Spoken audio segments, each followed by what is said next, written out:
السلام علیکم ورحمۃ اللہ وبرکاتہ۔ وعلیکم السلام۔ سر کیا حال ہے؟ امید ہے آپ خیریت سے ہوں گے۔ اللہ پاک آپ سلامت رکھے۔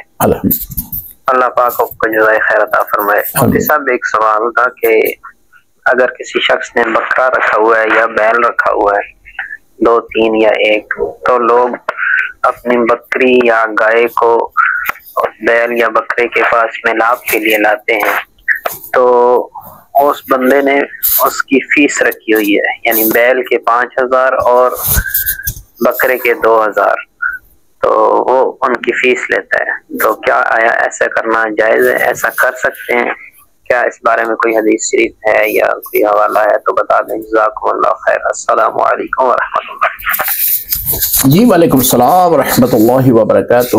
جانوروں کا جنسی ملاپ کرانے پر قیمت لینا، اس کے بارے میں آپ نے سوال کیا ہے کہ آپ کے ہاں کوئی آدمی ہے جو کہ بڑے جانور کا 5000 روپیہ لیتا ہے، چھوٹے جانور کا 3000 یا 2000 روپیہ لیتا ہے، تو کیا اس کے لیے یہ لینا جائز ہوگا؟ جی محترم، اس کے لیے لینا یہ جائز نہیں ہوگا، منع لکھا ہے ہماری شریعت میں۔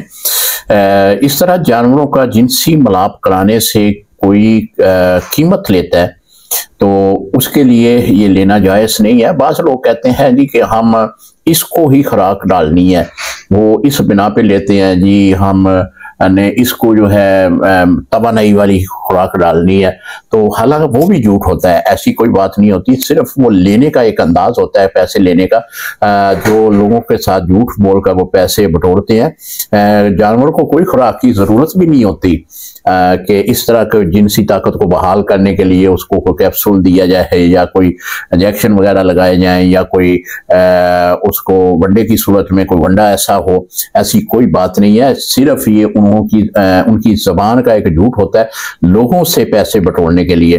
تو جو آپ نے سوال کیا کہ جنسی ملاپ کا جانور سے قیمت لی جاتی ہے، بالکل یہ لینا جائز نہیں ہے، شریعت میں سختی سے منع ہے۔ السلام علیکم ورحمۃ اللہ وبرکاتہ۔